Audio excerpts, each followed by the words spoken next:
नमस्कार, आप सभी का स्वागत हमारे खास कार्यक्रम चौपाल चर्चा में। मैं हूं मुकुल शर्मा। चौपाल चर्चा कार्यक्रम में आप सभी जानते हैं, हम जायजा लेते हैं हमारी सरकार की योजनाओं का, किस तरीके से इन योजनाओं का क्रियान्वयन हो रहा है। और इसके लिए हम रुख करते हैं हमारे देश के अलग अलग राज्यों का, उनके अलग अलग ज़िलों का, और उसके बाद पहुंचते हैं उन ज़िलों के किसी एक गांव में, जहां पर हम कोशिश करते हैं कि जो योजना का लाभ है किस तरीके से लोगों तक पहुंच पाया है और उसका क्रियान्वयन कैसे किया गया। तो इसके लिए आज भी हमने रुख किया उत्तर प्रदेश के बुलंदशहर ज़िले का। यहाँ पर ब्लॉक की अगर बात की जाए, ब्लॉक है भवन बहादुर नगर और गाँव का नाम है मढ़ोना जाफराबाद।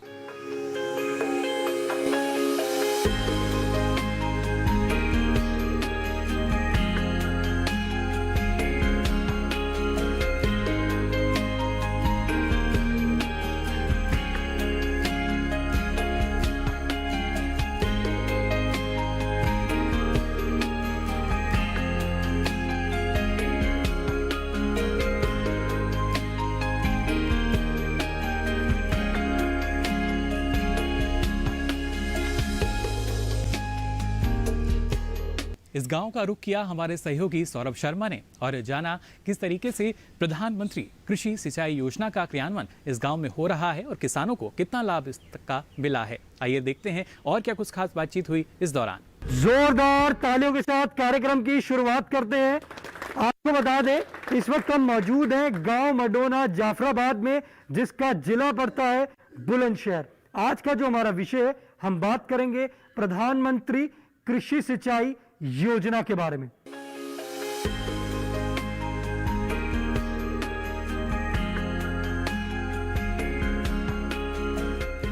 हमारे बीच में विशेषज्ञ मौजूद हैं, हम उनसे जानते हैं इस योजना के बारे में।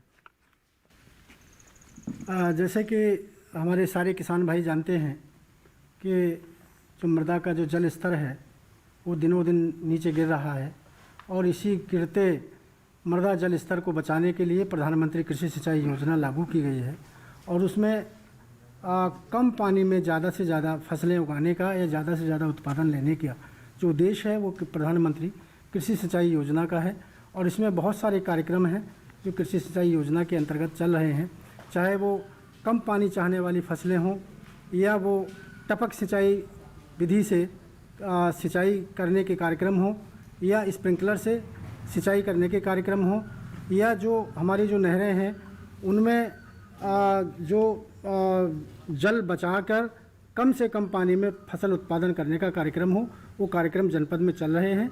और बहुत सारे किसान इसका लाभ भी ले रहे हैं। ये जिस विकासखंड में आप खड़े हैं, ये विकासखंड भी डार्क ब्लॉक घोषित है, जिसमें भी जो जल का स्तर है वो दिनों दिन गिर रहा है। और इसमें भी आवश्यकता इस बात की है कि जो किसान भाई हैं वो कम से कम पानी में ज़्यादा से ज़्यादा फसलें पैदा करें, ज़्यादा से ज़्यादा उत्पादन लें। सर, इस योजना से किसान भाई किस तरीके से लाभ ले सकते हैं? इसमें किसान भाई जो स्प्रिंकलर सेट है उसमें आप अपना आवेदन कर सकते हैं कृषि विभाग में या उद्यान विभाग कार्यालय में। इसी तरह से जो टपक सिंचाई विधि है, जिसको ड्रिप स्प्रिंकलर इरिगेशन है कहते हैं, उसका लाभ भी हम किसान भाई को कृषि विभाग के माध्यम से या जो हमारे उद्यान विभाग का जो कार्यालय है उसके माध्यम से किसान भाइयों को हम स्प्रिंकलर सेट या टपक सिंचाई विधि की जो प्रणाली है उस सिस्टम हम इनको उपलब्ध करा सकते हैं। उसमें अलग अलग अनुदान का पैटर्न है, कुछ 90% अनुदान पर हैं, कुछ 50% अनुदान पर हैं। इस तरह से हम लोग किसानों की मदद कर सकते हैं। आप बैठ सकते हैं। देखिए, हमारे विशेषज्ञ ने आपको बताया प्रधानमंत्री कृषि सिंचाई योजना के बारे में और आप उससे किस तरीके से लाभ ले सकते हैं। हमारे बीच में किसान भाई मौजूद हैं, आइए जानते हैं। प्रधानमंत्री कृषि सिंचाई योजना की आज हम चर्चा कर रहे हैं। आपने सिंचाई के कोई यंत्र लिए हैं? यंत्र केवल वही है कि मतलब जो केवल मतलब ये कुछ पानी जो मतलब मुहाल पानी देना है वो है केवल। आप फ्लड इरिगेशन करते हैं। कभी आपने सोचा जो आप फ्लड इरिगेशन करते हैं तो उसमें जो आपका पानी है वो ज़्यादा लगता है, कभी आपने सोचा कि पानी किस तरीके से हम उसको बचा सकते हैं जो हमारे यंत्र हैं उनसे? उसके लिए फसल कौन सी है, कैसी है, जैसे गन्ने की फसल है या धान की फसल है, इसमें तो इसके सिवा फ्लड के सिवा कोई चलेगा ही नहीं। या कुछ सब्जी खेती है उसमें तो ये जो कोई मतलब स्प्रिंकलर है वो चल जाएगी। पर इनकी दो के अंदर जो हमारे गांव में ज़्यादा है। आप कौन कौन सी फसल लेते हैं आप? हमारे धान है और गन्ना है और गेहूँ, ये है तीन। जैसे कि हमारे किसान भाई कह रहे हैं कि गन्ना और धान और गेहूं है, इसमें कौन कौन से यंत्र हम ले सकते हैं? देखिए, जो अभी हमारे किसान भाई ने एक बात कही है कि गन्ना की फसल है, उसमें हम कौन से यंत्र ले सकते हैं। आपके जनपद में ही बहुत सारे किसान ड्रिप इरिगेशन का लाभ ले रहे हैं और ड्रिप इरिगेशन सिस्टम हमारा गन्ना विभाग भी दे रहा है और उस पर भी काफ़ी अनुदान है। उसके माध्यम से आप गन्ना फसल में उसका उपयोग कर सकते हैं। जहाँ तक सब्जियों की बात है या दलहनी फसलों की बात है या गेहूं की बात है, उसमें बहुत अच्छी तरह से आप स्प्रिंकलर सेट का प्रयोग कर सकते हैं और उसमें पानी की भी बचत होगी, समय की भी बचत होगी और धन की भी बचत होगी। जी देखिए, हमारे विशेषज्ञ ने आपको बताया कि आप किस तरीके से जब आप ये यंत्र लेंगे तो आपकी समय की भी बचत होगी और धन की भी बचत होगी और साथ ही साथ पानी की भी बचत होगी। तो आप इस योजना से जुड़ें और ज़्यादा से ज़्यादा लाभ प्राप्त करें। हमारे बीच में और भी किसान भाई मौजूद हैं, आइए जानते हैं। जी आप बताएं, आपने प्रधानमंत्री कृषि सिंचाई योजना के अंतर्गत कोई यंत्र लगाया है? हाँ है मेरे पास ये बताइए कौन सा यंत्र लगाया? स्प्रिंकलर यंत्र है। कौन सी फसल में लगाया आपने? मैं तो बस पलेवा के टाइम पर लगाया करूँ, थोड़ा पानी जावे और जल्दी पलेवा आ जावे और मैं उसमें न तो आपको लगता है कि सिंचाई के जो यंत्र है उसमें पानी की बचत होती है? पलेवा के यहाँ जी हमारे यहाँ बस सही है वो, और ना किसी चीज़ के यहाँ सही, इसके यहाँ किसी के यहाँ पहले बस जो पलेवा जल्दी खेत आ जा जोताई जी, लेट ना हुआ बस इस काम के लिए और ना किसी। आप बैठ सकते। देखिए हमारे किसान भाई ने कहा है कि जब वो पलेवा लगाते हैं तो उसके लिए उनको उसमें लाभ मिलता है। हमारे बीच में और भी किसान भाई मौजूद हैं, आइए जानते हैं। जी आप बताएं, आज हम बात कर रहे हैं प्रधानमंत्री कृषि सिंचाई योजना के बारे में। आपको जानकारी है इस योजना की?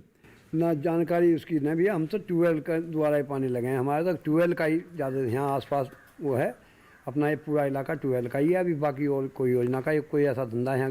तो आप कोई यंत्र लगाना चाहेंगे? हम तो जब ट्यूबवेल अब एक ट्यूबवेल के खर्चे झिल्ली ना रहे और भैया वो नहीं, जब आप यंत्र लगा लेंगे तो खर्चा कम हो जाएगा।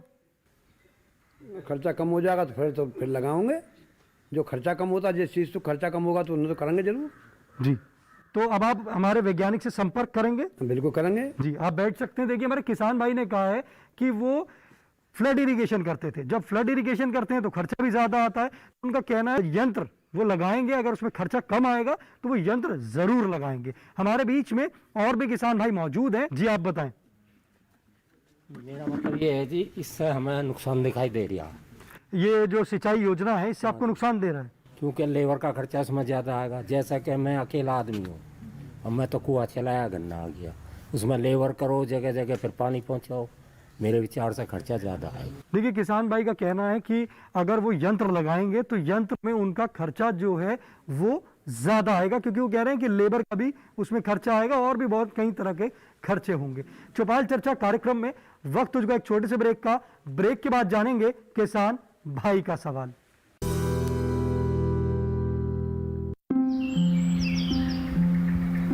अरे अरे अरे अरे, क्या कर रहा है? इधर इधर इधर, हम बोल रहे हैं तेरे बीजू का। उतला बोल रहा है? हाँ, पक्षियों से तो हम खेत को बचा लेते हैं, पर इन घातक रसायनों से कैसे बचाएं? मतलब?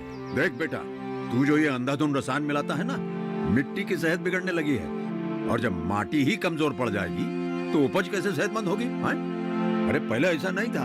पूछना अपने बड़े बुजुर्गों से, कैसे फसल लहलहाती थी, शुद्धता झलकती थी। हाँ, माटी भी तंदुरुस्त और लोग भी। अरे पहली वाली बात कहाँ?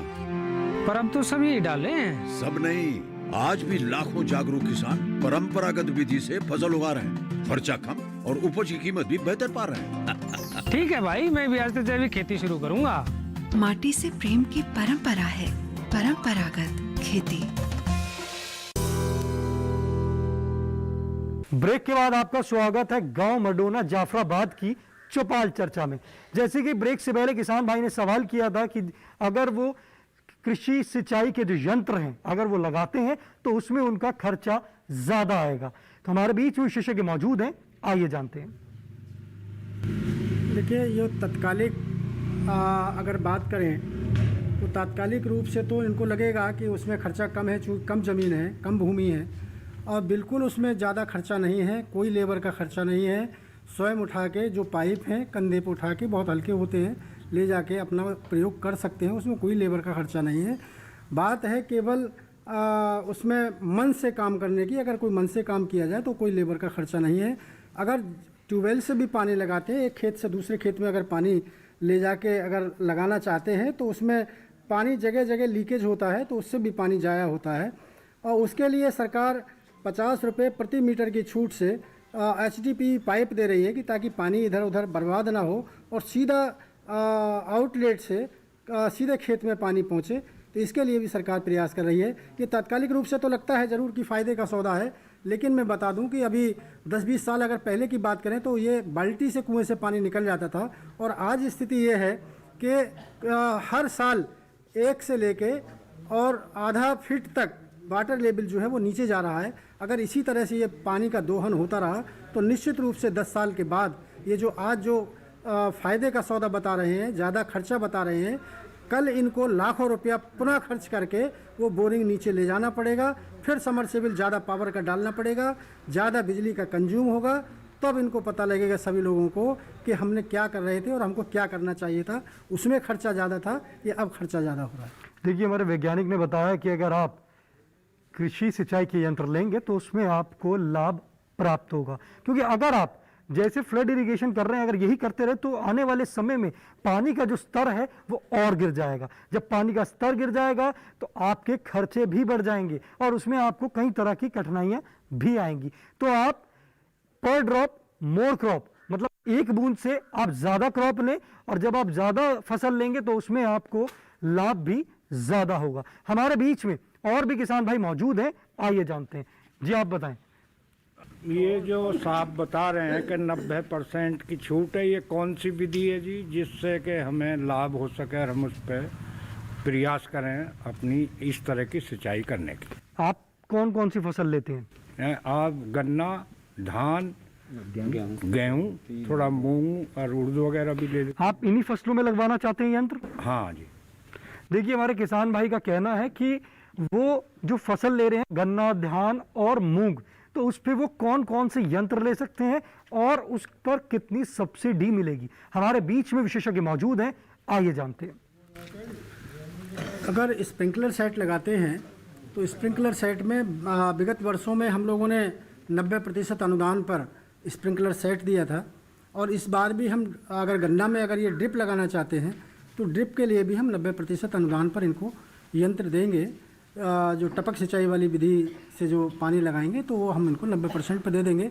इसके अलावा अगर उद्यानिक फसलें लगाते हैं या सब्जियों की फसलें लगाते हैं तो उद्यान विभाग 90% छूट पर इन लोगों को जो टपक सिंचाई वाले यंत्र हैं वो इनको देने को तैयार हैं। ये अपना उद्यान विभाग में कृषि विकास भवन में उनका कार्यालय है, वहाँ पर संपर्क करें, अपना आवेदन करें, 90% छूट पर इनको यंत्र मिल जाएंगे। सर, जो 90% जो सब्सिडी मिलेगी वो किस प्रकार से मिलेगी? ये जो किसान इसके लिए जैसा कि अभी बात भी हो रही थी कि जो किसान पंजीकृत हैं, जो प्रधानमंत्री सम्मान निधि की जो योजना चल रही है वही एक पंजीकरण मान्य है। उसी पंजीकरण संख्या के आधार पर ये आवेदन करें उद्यान विभाग कार्यालय में, और वहाँ पर आवेदन जैसे ही करेंगे और जो संबंधित कंपनी है उससे ये यंत्र खरीदेंगे और यंत्र खरीद के अपना बिल उद्यान विभाग कार्यालय में प्रस्तुत करेंगे, इनके खाते में 90% का अनुदान पहुंच जाएगा। देखिए, हमारे विशेषज्ञ ने कितनी अच्छी जानकारी दी आपको कि आप 90% तक का आपको सब्सिडी मिल सकती है। और उन्होंने एक बात और भी बताई है कि पहले आप अपना खरीदिए, खरीदने के बाद जब आप विभाग में जाएंगे वो बिल आप लगाइए तो वो आपके 90% तक की सब्सिडी है वो आपके अकाउंट में आ जाएगी। हमारे बीच में और भी किसान भाई मौजूद हैं, आइए जानते हैं। जी, आप बताएं। आज हम बात कर रहे हैं प्रधानमंत्री कृषि सिंचाई योजना के बारे में। आपको जानकारी है यंत्रों की? हमें कोई जानकारी ना। आप यंत्र लगवाना चाहते हैं? लगवाना चाहते, जो फायदे का होगा बिल्कुल लगवाऊंगा। अभी हमारे विशेषज्ञ ने बताया कि आपका जो है कम पानी लगेगा, जब कम पानी होगा तो खर्चा भी कम होगा। हाँ, वो लड़का बैठा है, उसे सब जानकारी ये कर लेगा। तो आप लगवाएंगे आप यंत्र? बिल्कुल लगवाएंगे जी, आप बैठ सकते हैं। देखिए, हमारे बीच में और भी किसान भाई मौजूद हैं। जैसे कि हमारे किसान भाई ने कहा है कि यंत्र हैं, अगर उसमें उनको लाभ मिलेगा तो वो जरूर यंत्र लगवाएंगे। हमारे बीच में और भी किसान भाई मौजूद हैं, आइए जानते हैं। जी, आप बताएं। तो सबसे पहले आप हमें ये बताएं कि हम यंत्र लगवाने के इच्छुक हैं और इसके लिए हमें क्या प्रक्रिया पूरी करनी होगी। कहाँ आवेदन करना होगा, किस प्रकार करना होगा, ये सब आप पहले पैसा भी कितना जमा करना पड़ेगा और लगभग कितने रुपए का ये यंत्र हमें प्राप्त होगा। आप और किस सब्सिडी फसल में आने 2 वर्ष लगेंगे या 3 वर्ष, हो सकता है 5 वर्ष लग जाएं, हमारी इतनी क्षमता ना हो। आप कौन सी फसल में लगवाना चाहते हैं? ये गन्ना, धान, गेहूं, ज्वार, बाजरा, मक्का, उड़द, मूंग, यही फसलें हमारे यहाँ होती हैं। देखिए, हमारे किसान भाई ने कहा है कि वो यंत्र लगवाना चाहते हैं, परंतु वो कह रहे हैं कि पहले तो ये पता चले कि इसकी प्रक्रिया क्या है, किस तरीके से आवेदन करना पड़ेगा और इसमें जो सब्सिडी मिलेगी वो किस प्रकार से मिलेगी और पहले हमें पैसे देने पड़ेंगे या क्या करना पड़ेगा। उन्होंने एक बात और कही है कि जो सब्सिडी है वो कितने समय में आएगी। हमारे बीच में विशेषज्ञ मौजूद हैं, आइए जानते हैं। जो इच्छुक किसान हैं, अगर चाहते हैं कि वो यंत्र या जो सिस्टम है वो अनुदान पर लेना चाहते हैं, संबंधित विभाग में वो संपर्क करें। कृषि विभाग से लेना चाहते हैं तो विकास खंड में हमारे सहायक विकास अधिकारी कृषि हैं और जो हमारा तहसील स्तर का जो कार्यालय है वहाँ पर अन्य कृषि विभाग के कर्मचारी भी हैं, वहाँ पर जाके संपर्क करें। और अगर उद्यान विभाग से अगर लेना चाहते हैं तो विकास भवन में जिला उद्यान अधिकारी कार्यालय है, वहाँ पर ऑनलाइन अपना आवेदन करें। कहीं जाने की ज़रूरत नहीं है, अपना ऑनलाइन आवेदन करें और ऑनलाइन आवेदन करने के बाद में जो संबंधित कंपनियां हैं, जो निर्धारित कंपनियां हैं, जो अधिकृत कंपनियां हैं, उन अधिकृत कंपनियों से किसान को स्वयं सामान खरीदना पड़ेगा। खरीदने के बाद में अगर जितने का भी सामान है किसान भाई लेना चाहते हैं तो कि विभाग उसमें कोई दर तय नहीं करता है, कंपनी की निर्धारित दर है, उस निर्धारित दर पर किसान अपना सामान खरीदे। खरीदने के बाद में वो अपना बिल भुगतान के लिए विभाग में जमा करे और उसका एक महीने के अंदर अंदर उसका पैसा उसके खाते में पहुंच जाएगा। और वैसे भी ये जो योजना जो चलती हैं वो एक वित्तीय वर्ष की है, 31 मार्च तक, तो निश्चित रूप से उनका पैसा पहुंच ही जाना चाहिए। और 1 महीने का प्रयास करते हैं कि 1 महीने के अंदर डीबीटी उनके खाते में हो जाए। देखिए, हमारे विशेषज्ञ ने आपको बताया कि किस तरीके से आप आवेदन कर सकते हैं और आपको जो सब्सिडी है वो कितने समय में मिल जाएगी। आप भी इस योजना से जुड़े और ज़्यादा से ज़्यादा इस योजना से आप लाभ प्राप्त करें। चौपाल चर्चा कार्यक्रम में वक्त हो चुका एक और छोटे से ब्रेक का। ब्रेक के बाद जानेंगे मृदा स्वास्थ्य कार्ड से और भी लाभ।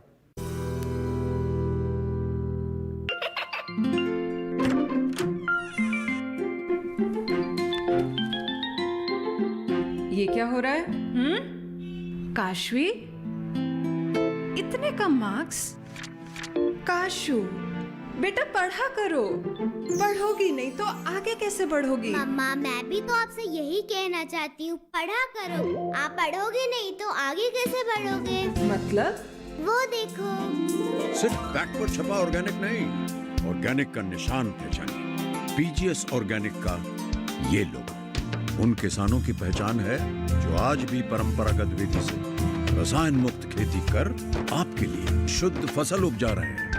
अब समझे मम्मा, अगर मैं प्योर ऑर्गेनिक फूड नहीं खाऊंगी तो अच्छे मार्क्स कहाँ से लाऊंगी? अच्छा बच्चों, जैविक खेती की इस मुहिम को आगे बढ़ाइए, शुद्ध ऑर्गेनिक अपनाइए।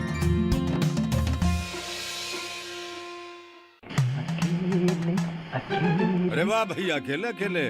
अरे तू भी ले, पर खाएगा कैसे? मैं ऑर्गेनिक खेती की बात कर रहा रे बेटे। अकेले अकेले खेती कब तक करेगा? मतलब? गांव में 20-25 किसानों का समूह बना के पंजीकरण करवा ले, फिर सरकारी ट्रेनिंग भी मिलेगी और मुफ्त जैविक बीज खाद भी। फिर पीजीएस ऑर्गेनिक की सरकारी मोहर के साथ तेरी उपज आकर्षक पैक में पहुंचेगी बड़े बाजार तक। अच्छा? हाँ। अरे भाई, कहाँ चल दिया? सबको साथ लाने, आमदनी बढ़ाने। तो किसान भाई समझ गए ना? साथ मिलकर ऑर्गेनिक खेती कीजिए, अपनी परंपरा को आगे बढ़ाइए, ज्यादा मुनाफा कमाइए। माटी से प्रेम की परंपरा है परंपरागत खेती।